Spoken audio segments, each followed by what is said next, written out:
လုံးပဲမင်္ဂလာပါ Chinese Learning Box Channel လေးကနေပြန်လည်ကြိုဆိုလိုက်ပါတယ်ဒီနေ့ဗီဒီယိုလေးထဲမှာ Basic Chinese Strokes သို့မဟုတ်အခြေခံစုပ်ချက်ဆွဲသားနည်း၈ခုကိုပြောပြပေးသွားမှာပါမိတ်ဆွေကတရုတ်စာကိုအခုမှစတင်လေ့လာမယ်ဆိုရင်တော့ဒီဗီဒီယိုလေးကမိတ်ဆွေအတွက်ပဲဖြစ်ပါတယ်အခြေခံဆွဲသားနည်းတွေကိုတက်မြောက်ထားမှသာတရုတ်စလုံးများရေးသားရမှာလွယ်ကူမှာပါဒီအခြေခံဆွဲသားနည်းတွေကိုတည်တည်ချာချာသိသွားပြီးဆိုရင်အခြားသောဆွဲသားနည်းတွေကိုလည်းလွယ်လွယ်ကူကူနဲ့လေ့လာနိုင်မှာပဲဖြစ်ပါတယ်တရုတ်စလုံးများကိုစုပ်ချက်များနဲ့ဖွဲ့စည်းထားတာမို့လို့တည်တည်ချာချာလေးလေ့လာသင်ပါတယ်နံပါတ်1ကတော့ပြန်ပါအခုဆွဲပြထားတဲ့အတိုင်းအပေါ်ကနေအောက်ကိုဆွဲရမှာပါပြန်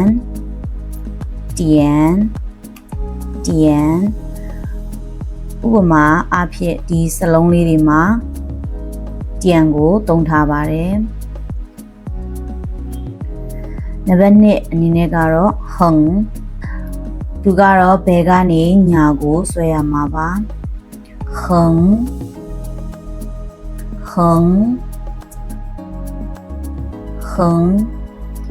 ဥပမာအဖြစ်ဒီစလုံးလေးတွေမှာဟန်ကိုသုံးထားပါတယ်နံပါတ်3ကတော့ရှုပါ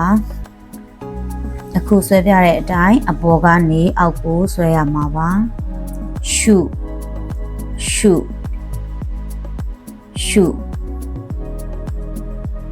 ဥပမာအဖြစ်ဒီစလုံးလေးတွေမှာရှုကိုသုံးထားပါတယ်နံပါတ်4ကတော့ဖြဲပါအခုဆွဲပြထားတဲ့အတိုင်းအပေါ်ကနေစပြီးတော့ဘယ်ဘက်ကိုဆွဲသွားမှာပါဖြဲ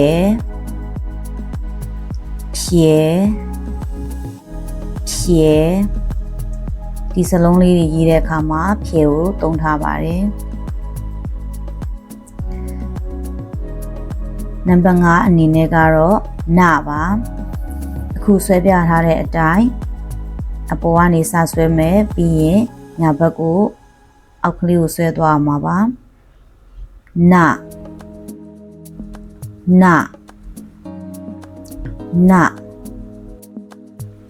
ဒီစလုံးလေးတွေရေးတဲ့အခါမှာနာကိုသုံးထားပါတယ်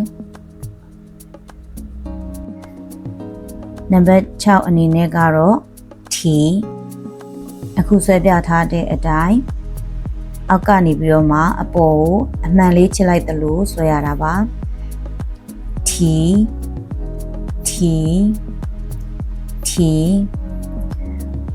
ဒီစလုံးလေးတွေရေးတဲ့အခါမှာထီကိုသုံးထားပါတယ်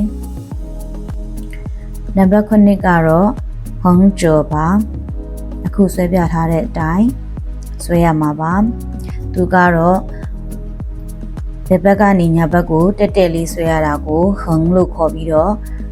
တောင်းလေးဖြစ်သွားတဲ့အခါကျော်လို့ခေါ်ပါတယ်ဒါကြောင့်မလို့သူ့ကိုဟန်ကျော်လို့ခေါ်ပါတယ်ဟန်ကျော်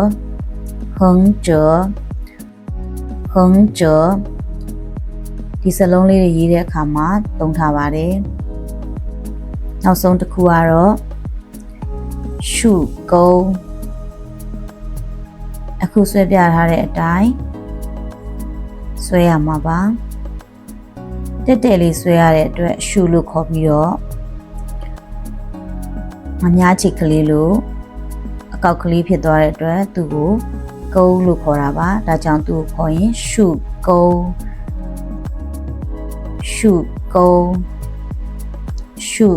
းဒီစလုံးလေးတွေရေးတဲ့အခါမှာသုံးထားပါတယ်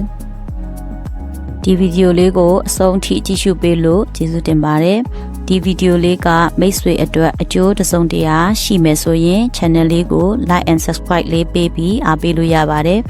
နောက်ဗီဒီယိုမှာပြန်လည်ဆုံတွေ့ပါမယ်နော်bye bye